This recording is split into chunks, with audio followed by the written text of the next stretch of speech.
Today on an all-new Dr. Phil. My ex-husband is the granddaddy of all narcissists.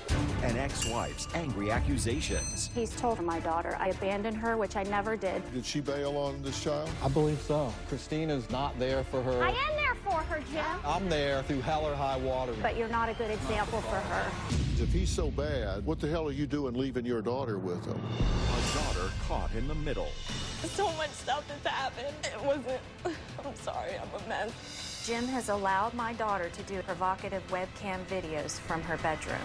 You know your precious child is down the hall on a webcam, taking her clothes off for money. She didn't have to deal with any hands-on people.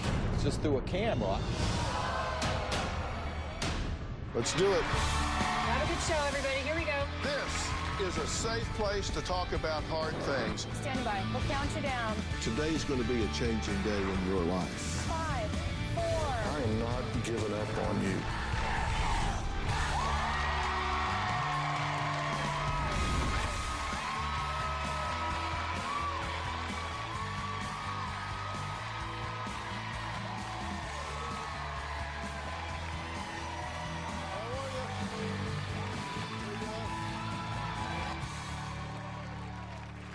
Well, when Christina was 19, she met a handsome bodybuilder, Jimmy D, and it was love at first sight.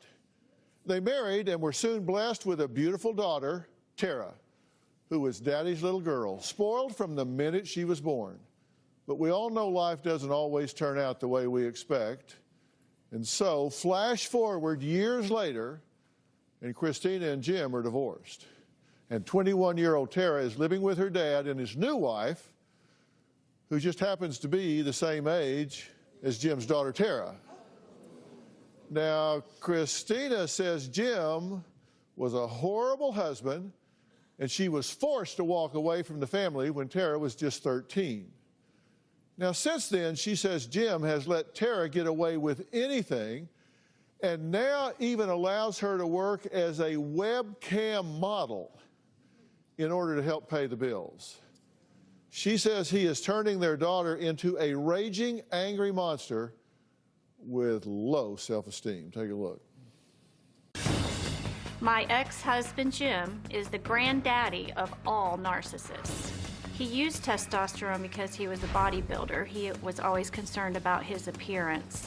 Testosterone was always an excuse for why we were not having the intimate relationship that I wanted.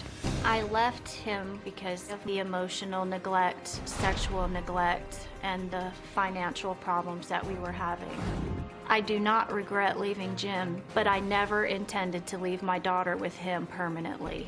Jim made her believe that I abandoned her and did not love her. The fact that I left my daughter behind haunts me. 8 years later, I think my ex-husband has been a horrible example for my daughter.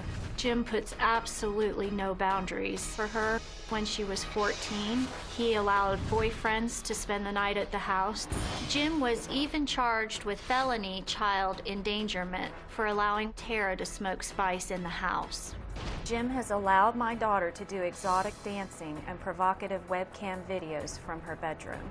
He not only allowed it, but he encouraged it because she was bringing in money to help pay the rent. It's appalling, and it makes me so angry that he's encouraging these behaviors. Tara has a severe social anxiety issue. She can be very sweet and innocent, and then at the snap of a finger, she can turn into an enormous monster.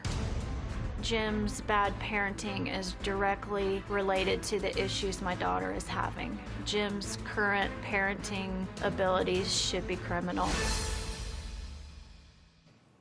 Okay, Christina, how did we get in this situation? How did this come to pass? Because, well, I say you often divorce a very different person than you marry, and that was the case with you guys.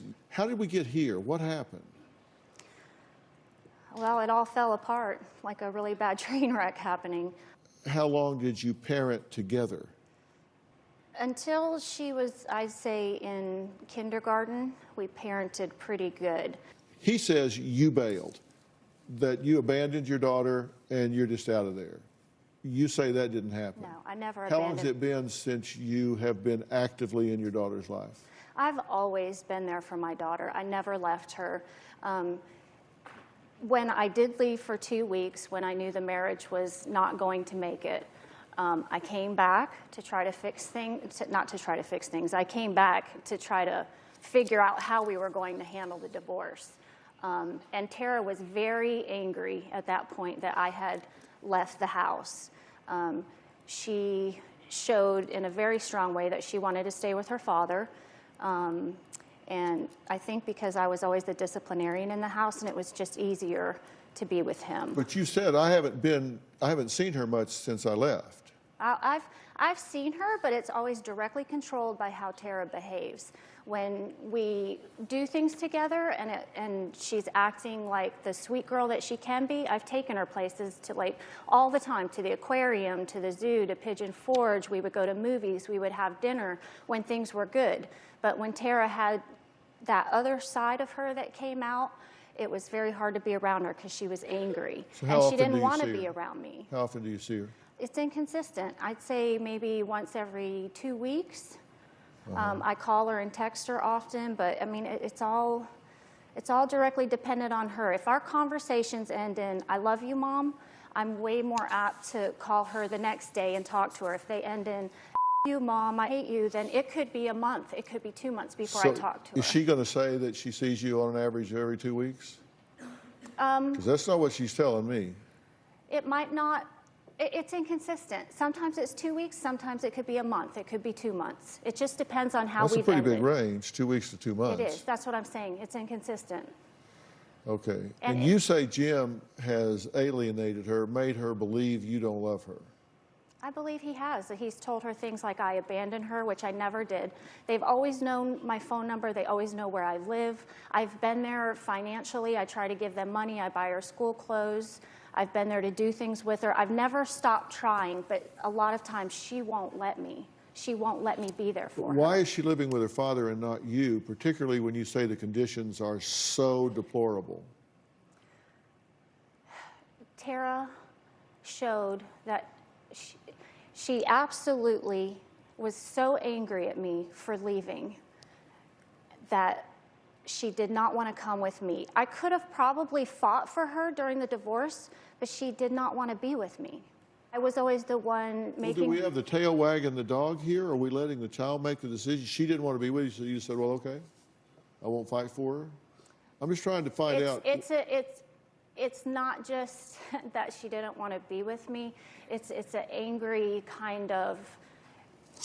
it's hard to describe how she gets into when she's in these emotional rages, but it's scary. It's scary to watch. Well, what's scary is what you describe as her living situation, because Yes. you say that it's deplorable living conditions, no financial stability, no boundaries, smokes marijuana with her, has pictures and posters of naked women all through the home, no school, didn't require her to go to school. When did she drop out of school? She tried homeschooling a little bit in junior high, I would say, and then that didn't work. She ended up going into night school. That didn't work. What's the last grade she completed? She has just a little bit left to go to finish high school. Okay. Allowed boys 18 in the house when Tara was 14? Sleepover? Yes, sir. And That they slept with her? Yes, sir, and he'd buy them breakfast in the morning. And allows her to do this exotic dancing and provocative webcams. It's pornography. Yes, sir. Okay. And then you say she works in a club. She did. She stripped. She doesn't do that now that I'm aware of. She might, but now And he applied as a bouncer at that club? Yes, And then he married her high school friend. married her high school Okay, friend. so through all of this, did it ever say to you, okay, we're beyond the pale here, I'm calling Child Protective Services, I'm getting a court order, I'm taking this child out of here? I've tried so many different, I never did call child services, no.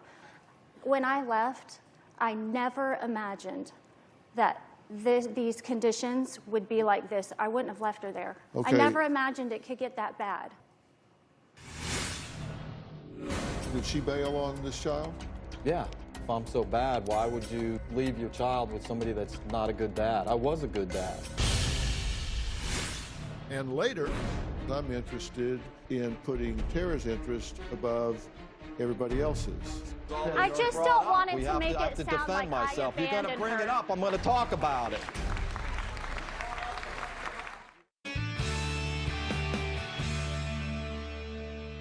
Jim says he is the only one who has ever been there for his daughter. He defends and disputes a lot of what is being said here. He says the only one that's ever been there for Tara, and it is Christina who abandoned the family and just went MIA. He says she didn't go for 2 weeks. She left and has been gone ever since. Take a look. I wasn't shocked when Christina left me because it wasn't going well and I knew she was frustrated. It just felt like she threw the towel in on being a mom and a wife. I don't know what the reason Christina didn't want full custody. It always seemed like she was too busy.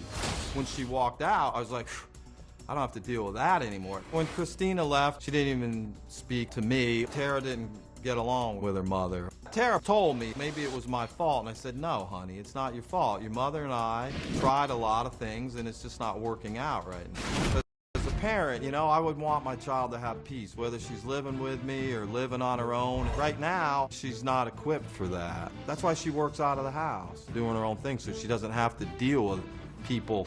I thought the webcamming worked. If she's going to try to make money without being around a lot of people, if the money's rolling in, she's doing good, she just seems to do better. If she's doing video cam, I'm not around and don't hear anything. That would be weird as hell. I'd put a movie on and crank it up if she's down the end of the house. She's at the point now where she can't even do that.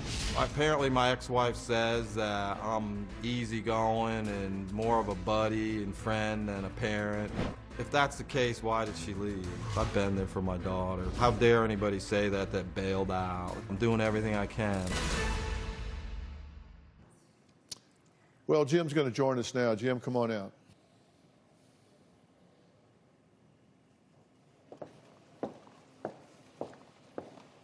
Jim, Dr. Phil. Nice to meet you, Dr. Phil. Now, you guys haven't seen each other for 5 years, right? At least. So this is the first time you've been together for 5 years? Yes, sir. Okay. You've been watching from the top of the show. You've heard everything Yes. that she said. Yes. Did she bail on this child? I believe so. I mean, what happened between us and our not getting along after 20 years or whatever the reason is, yeah, I mean, when you leave and don't try for your child or anything, if I'm so bad, why would you just leave your child with somebody that's not a good dad? I was a good dad. There are issues that you've talked about that I just saw that I'm not happy with myself on a few things, but I've been there. Tara had nobody to talk to. We have a very small family. Christina's been missing in action, not there for her. Not missing in action, And Dr. Phil. just- I have been there. No. I have been there through No. the whole time. No. I come back. I've tried to do things with her when she will allow me to. I've given money. I had to give you guys gas money to get to the airport to get here. You're only there when she's in a good mood. I'm there all the time, okay? That's love, Yeah, okay? well, I'm there through hell or high water with this kid. Yeah, I've made some But bad you're doing choices, more damage than good. You're there, but you're not a good it's not the example cause for her. of it, I believe. You're the doctor, but I'm not the cause of that, And okay? I believe he is the direct cause of what's happening. I believe Then if why I can didn't you get do her, something about I it believe- earlier? I've been trying to get her out of the house. I've sent her to Florida to Oh, live with right. my best friend. I've tried to get her to live with my parents. I've rented a basement of friends of mine to try to get her to have a safe environment have to the live in, and she patience for runs her. back to the chaos. You don't every have the time. patience for her from day one, and you bailed, and you went and got your own career. That's great. I'm You're saying you're raising sending her. her to a friend's house, a basement, what about you? I've tried to get her to live with me. I have tried. I honestly have. She has come to my house 2 or 3 times when I've tried to physically pick her up and bring her to my house. And she always leaves. She leaves. She freaks out and leaves. She won't stay with me. Well, I would have to physically tie her down to get her to stay. The one question, I guess the one thing I'll say is that we may agree about one thing today, you and I, and that is if he's so bad, what the hell are you doing leaving your daughter with him? I regret that. I regret that. Dr. Phil, that is the one thing that has haunted me every day since I left. It's haunted me. Well, I it's know a lot that of was years. a poor decision. I mean, a little it's girl not needs like- her mother. I've been with her when she's turned from a girl to a woman. I was there, Not too. literally, but I mean, was I had there, help too. with I a didn't- friend. I mean, she didn't even have her period with her mother. Come on. And I came to the That's house quite ridiculous. often to help her with issues with What that. our He's differences forgetting the are our time- differences, not hers. Okay, you got to be there for her still, no matter what. I am there for her, Jim. Now, since the Phil show, and I'm grateful for No, that. before the Phil show. I have been there for her. She doesn't live with me. And 2 weeks ago. You want me to show you the text messages and the phone calls where we talk? You forget all the It's good at your stuff I do. it's He at your forgets all the good convenience, stuff okay? that I I do. live it. well, I let me be freaking real live clear it. about one thing. I'm not even almost here to try to fix this. No, this is unfixable. I'm here to try to focus on Tara. Yeah, we're I'm here to That's try to. exactly what I I'm here to focus on Tara. Now, Christina and Jim's daughter, Tara, who I'm interested in focusing on, says that I'm her last hope. I guess she's not relying on her parents. So we're going to meet her next and find out what this all looks like through her eyes. We'll be right back.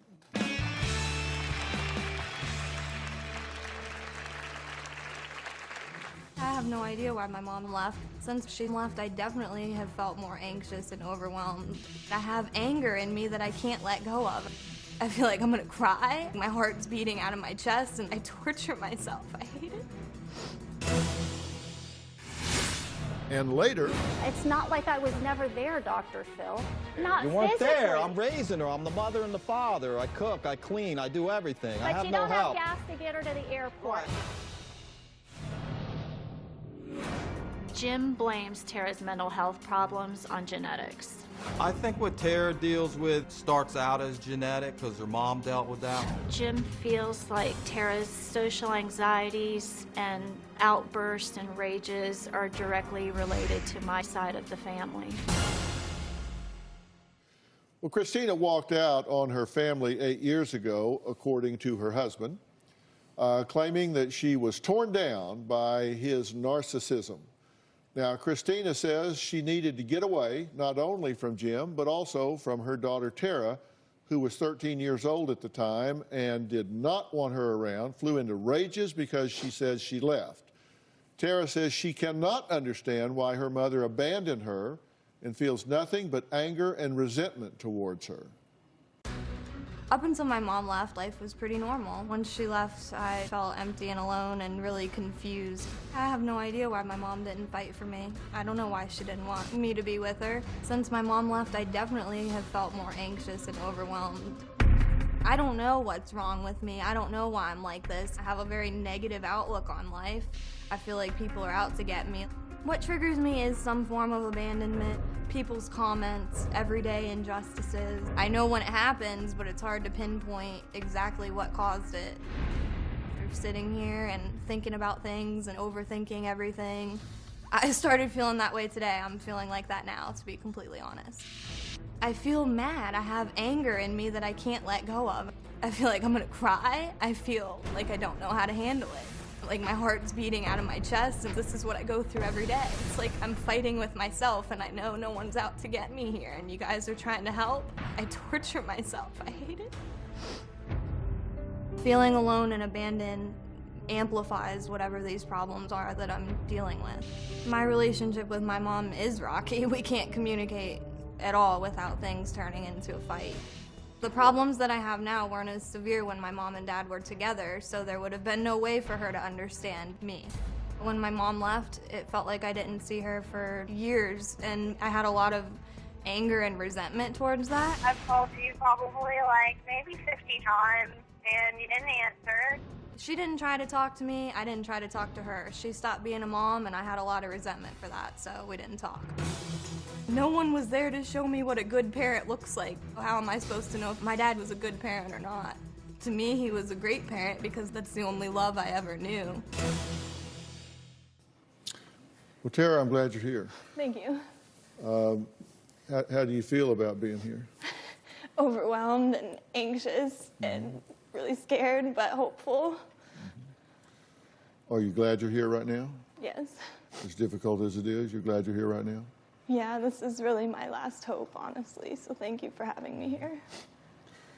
Why does everybody come here as their last hope? Why don't you come here first sometimes? It's hard to get on. Yeah, I know.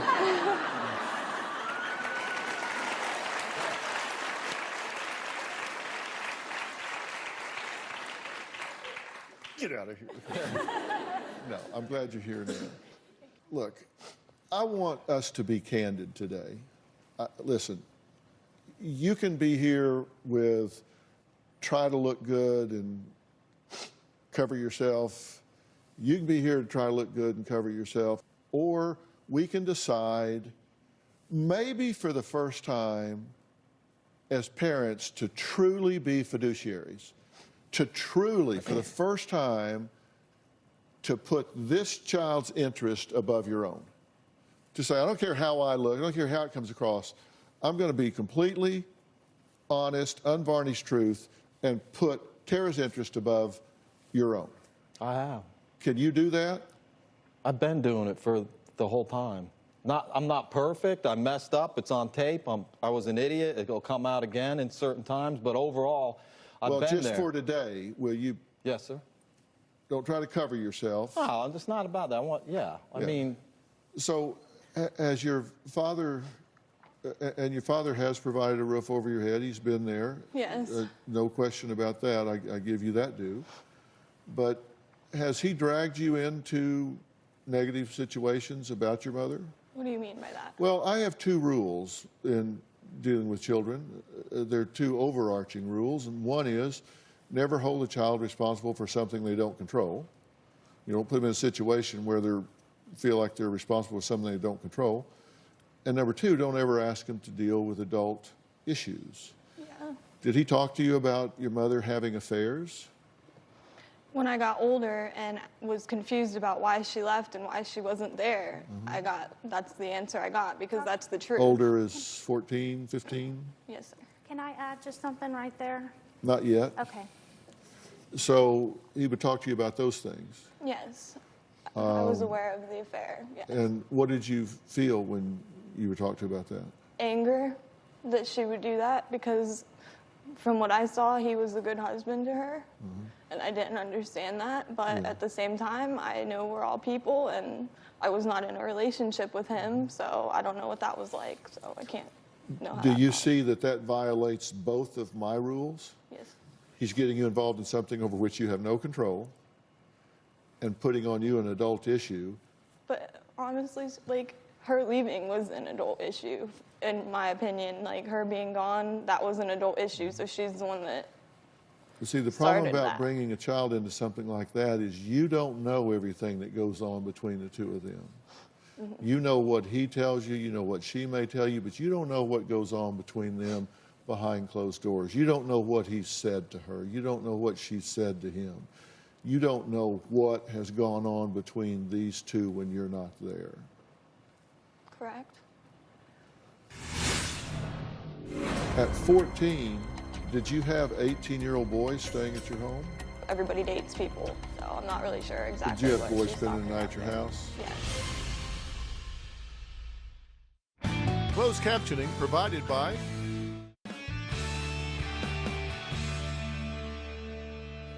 When you say you feel anxious, you get nervous, you feel your heart pounding in your chest, what do you say to yourself in your head? If I could put a stethoscope to your head and hear that voice that's going on in your head, what would I hear? A really negative voice that What tells would it say? It would tell me that I can't do it, that I'm going to blow this, and it's not going to work. Because, no offense to anyone, that's just how I feel about anything that I do in life. So, of course, I feel like that about this. So, day to day, do you say the same things? Yeah, I'm very negative with the way I think and to myself. The things that I say to myself are awful. I talk myself out of everything before I even try sometimes. Like, give me an example. What do you say? Just let me hear this internal dialogue that goes on with you. Do you call yourself names? Yeah, like, you're stupid, you suck, you're gonna fail. A lot of it's like really bad words and stuff that I don't want to say here today, but yeah, it's awful what I go through in my head. It's torture. I've got a beeper. What do you call yourself? Calls herself A a piece pizza. of- I'm not asking you. I can call myself a piece Okay.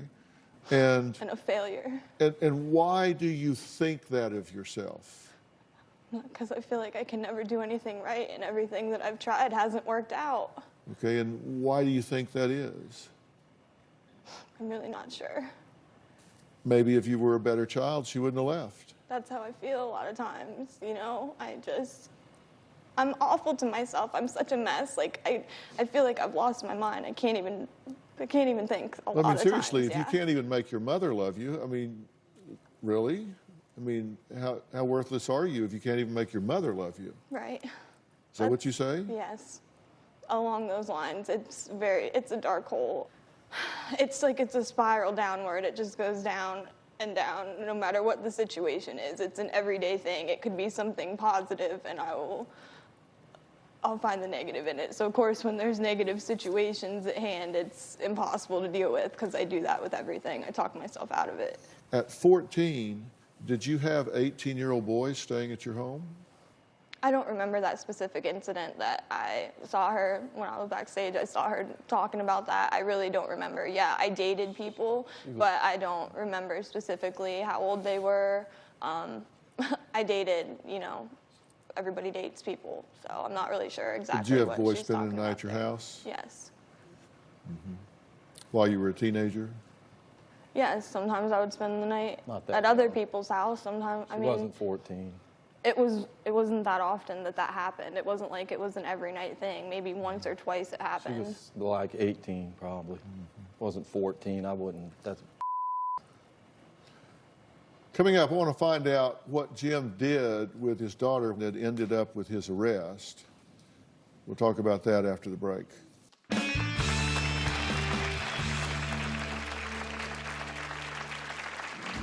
I'm embarrassed about it. I'm an idiot for letting that happen. I don't know why I asked my dad to smoke it with me. I wish I didn't. Took one like that, and instantly it was like, wow. Closed captioning provided by I did the cam shows online. I'm really not proud of it. It's not something that I necessarily wanted to do. It's not something that I enjoyed, but basically just like dancing at home. The last time I did a cam show was about 2 weeks ago. and I have asked him to come here for you. Thank you. Dr. Sachs, you and I have talked about this. She's been on these opioids, not just using them, but abusing them for years now. What's the impact of that on her body? This is very, very common. We're in the middle, as you and I have spoken, of a national opioid crisis in this country. It's amazing to me, watching all this information today, that there's actually legitimate physicians willing to prescribe opioids for you. Because, to be perfectly honest, you're not a patient that should be taking opioids at all. And taking them long term, it can actually create pain in unrelated areas of the body, correct? That's correct. I mean, right now you perceive the pain as in your abdomen, but also you were describing pain in different areas. I know that you've had multiple surgical procedures and obviously have scar tissue. And all of those issues can and should be addressed by a pain management specialist. But you have to get the addiction solved first. Let's do a hypothetical, doctor. Let's assume that nothing changes. This is all much ado about nothing. She just goes home, continues down the same path that she is right now. Where's this headed? Unfortunately, it's headed in a horrible area. Pain is subjective. We were taught 20, 30 years ago that whatever the patient told us, that was what the pain is. And unfortunately, that helped to create a situation where patients complain of pain, and then we as healthcare professionals feel that we need to address it and treat it. Well, we do, but not with opioids in this particular case. What do you think about what Dr. Sachs is telling you? Scary. Mm-hmm. I don't like being like this. This is not fun. You know, this is not a game. And I would love to be off the pain medicine and not have to worry about it. It's horrible. And the fear of getting back in pain is horrible. Well, I've got a really hard question for you, and it really involves the catch-22 that you find yourself in. There are very few times in our life that we make life or death decisions, but you're going to have one to make.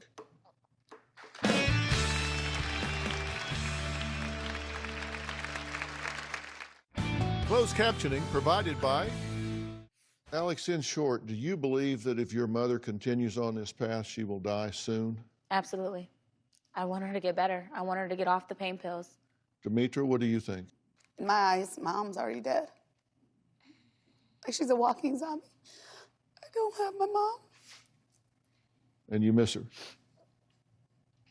If you don't get help, we're going to bury you.